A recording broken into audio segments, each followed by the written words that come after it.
Baby, so cold. Got that I miss. Baby, so cold.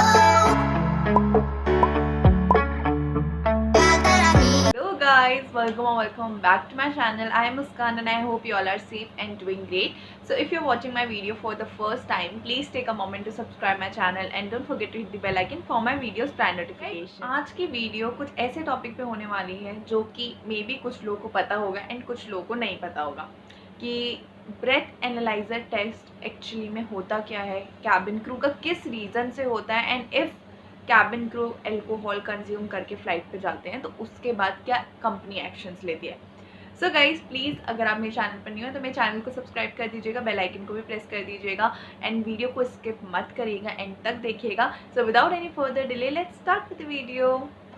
तो सबसे पहले video start करने से पहले मैं जो पिक्चर्स है कि किस मशीन से जो होता है टेस्ट लिया जाता है उसकी पिक्चर्स अपने स्क्रीन पर अटैच कर दूंगी सो दैट आपको पता रहे कि अच्छा ये मशीन होती है जिससे टेस्ट लिया जाता है कैबिन क्रू का।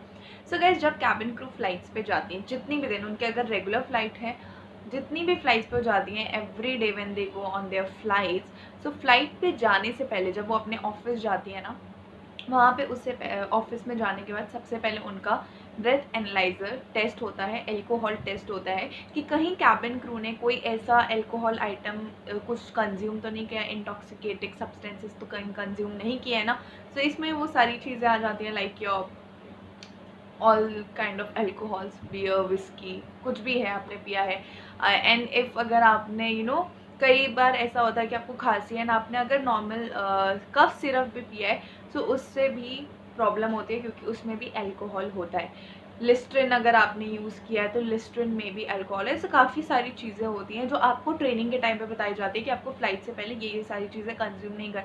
अगर आपने बहुत ही एक्सेस परफ्यूम यूज़ कर रखा है उससे भी आपका BA पॉजिटिव आ सकता है। अभी BA positive and BA negative क्या होता है, सो मैं आपको बता देती हूँ। BA पॉजिटिव का मतलब होता है ब्रेथ एनालाइजर पॉजिटिव का मतलब ये होता है कि आपने अल्कोहल पी रखी है। BA नेगेटिव का मतलब होता है, BA एनालाइजर नेगेटिव का ये मतलब होता है कि आपने कुछ भी ऐसा इंटॉक्सिकेटिंग सब्सटेंसेस या अल्कोहल कंज्यूम नहीं कर रखा है फ्लाइट से पहले। इसका मतलब ये नहीं है कि आप फ्लाइट के बाद कंज्यूम कर सकते हैं, ऐसा कुछ नहीं है। हाँ, अगर आपको लगता है कि आपको खांसी हो रही है एंड आपने कफ सिरप अपने साथ रखा हुआ है तो वो आप फ्लाइट के बाद फॉर श्योर आप यूज़ कर सकते हो, आप उसको खा सकते हो, बट कुछ भी ऐसा अल्कोहल ना आप कैरी कर सकते हो ना उसे बाद में आप पी सकते हो। मैंने आपको दो चीज़ें बताई हैं, पहली कि BA पॉजिटिव क्या होता है एंड सेकंड कि BA नेगेटिव क्या होता है। अब जो क्रू है वो हमेशा यही चाहता है कि उनका BA नेगेटिव है। ऐसा नहीं है कि आपने जब अल्कोहल कंज्यूम किया है उसी केस में सिर्फ BA पॉजिटिव आएगा। BA पॉजिटिव इस वे में भी आ सकता है जब आपने बहुत ज़्यादा परफ्यूम अप्लाई किया हुआ है एंड आप गए हो, आपने हैंड्स में सैनिटाइज़र लगा रखा है, क्योंकि इन सब चीज़ों में ना अल्कोहल होता है। सो अगर आप कहीं से भी थोड़ा सा भी उसमें कांटेक्ट लगता है ना तो आपका ईजिली BA पॉजिटिव आ सकता है। सो फर्स्ट टाइम अगर आपका BA पॉजिटिव आता है आपको एक और चांस दिया जाता है कि आप 15 मिनट्स बाद आके फिर से अपना BA टेस्ट हो।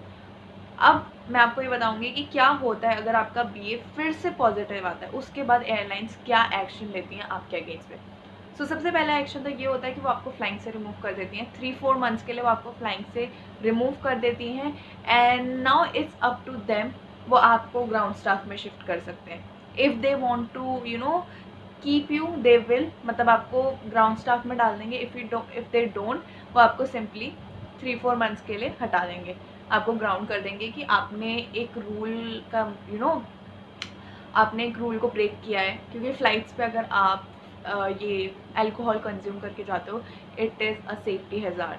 आप कहीं ना कहीं, क्योंकि सारे जितने 180 पैसेंजर, जितने भी पैसेंजर्स हैं वो एक क्रू पे डिपेंड रहते हैं। अगर क्रू ही अल्कोहल पी के जाएगा सो वो खुद को संभालेगा या फिर पैसेंजर्स को।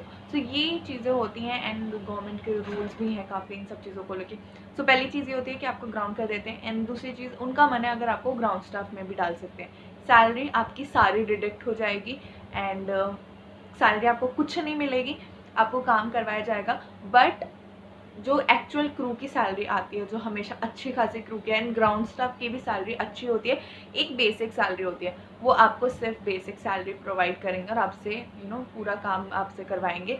बहुत सारी फैसिलिटीज़ होंगी जो आपको नहीं प्रोवाइड की जाएंगी। प्लस आपकी हर कैबिन क्रू की एक फ़ाइल होती है, जो आप कभी दूसरी जगह जाते हो ना तो वो आपकी फाइल्स में आपने कितना अच्छा प्रमोट किया है, क्या क्या चीज़ें आपने अचीव की हैं एंड क्या क्या चीज़ें डिमोट किया, जैसे आपके अगेंस्ट क्या क्या कंप्लेंट्स आई हैं, वो सब आपके फाइल्स में ऐड ऑन होती जाती है, जो कि बाद में आपके लिए प्रॉब्लम होती है, क्योंकि वो फाइल जब आप कहीं पे अपना एक्सपीरियंस शो करते हो तो वो फाइल भी आपको वहाँ शो करनी पड़ती है। उसमें हमेशा सब चाहते हैं, सारे क्रू यही चाहते हैं कि उनका जो फाइल का रिकॉर्ड है वो अच्छा रहे।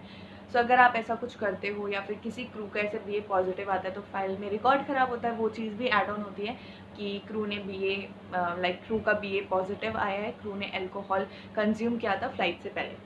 सो ये कुछ एक्शंस हैं जो एयरलाइन लेती है एंड उसके बाद आपको वार्निंग मिलता है। सब बहुत सारी चीज़ें होती हैं, आपको फेस टू फेस मीटिंग करनी पड़ती है एयरलाइन के जो हेड होते हैं उनके साथ, कि आपने ऐसा क्यों किया, आपको रीज़न देना पड़ता है, एकदम जस्टिफाई करना पड़ता है कि ये रीज़न था या फिर ऐसा कुछ था। सो ये सारी चीज़ें होती हैं जब एक क्रू अल्कोहल कंज्यूम करके जाता है। और अगर आप अभी कुछ लोग ये सोच रहे होंगे कि दी ने ये बोला कि किसी को खांसी हो रही है तो क्या वो करे। देखो, आई अंडरस्टैंड कि खांसी होती है तो इंसान को लगता है कफ सिरप।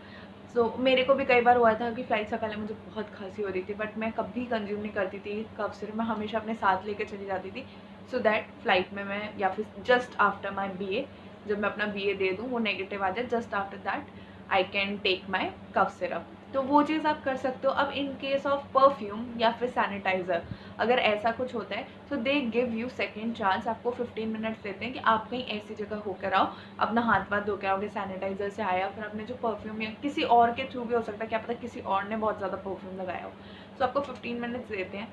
थोड़ा सा आप 15 मिनट जाते हो तो जिस रूम में BA होता है वो भी थोड़ा सा थोड़ा सा फ्रेश होता है, एंड जब आप भी जाते हो तो आप भी थोड़ा सा फ्रेश होते हो। उसके बाद आप तो फॉर श्योर नेगेटिव ही आएगा अगर आपने कोई भी अल्कोहल कंज्यूम नहीं किया है। अगर ऐसा कुछ भी होता है तो मैंने आपको बता दिया कि एयरलाइंस क्या क्या एक्शंस लेती हैं क्रू के अगेंस्ट, जो कि काइंड ऑफ बहुत ही बुरा है। सो इसलिए कोई भी क्रू नहीं चाहता कि उनको BA पॉजिटिव आए, हमेशा चाहते हैं कि BA नेगेटिव आए। सो गाइज, ये चीज़ है जो आपको पता होनी चाहिए कि कैबिन क्रू के डेली लाइफ में होता है, उनका डेली BA टेस्ट होता है। सो यही चीज़ थी जो मैं आपको बताना चाह रही थी, एंड आई होप आपको भी ये चीज़ जानकर अच्छा लगा होगा, एक न्यू नॉलेज मिली होगी कि ठीक है ऐसा भी कुछ होता है। सो मुझे कमेंट करके बताना आपको ये वीडियो कैसी लगी है। यही थी आज की video, and this is all for today. If you guys like this video, do like and share this video, share it with your friends and family जो कि कैबिन क्रू में बनना चाहते हैं, कैबिन क्रू की जॉब में interested है। And अगर इसके अलावा आप मुझसे कुछ भी पूछना चाहते हैं कमेंट सेक्शन में कमेंट कर दो, and otherwise you can personally message me on my Instagram, handle is given over there, so वहाँ पे मुझे फॉलो भी कर देना। So guys, this is all for today. I will see you guys in the next video. Till then bye, take care, bye bye.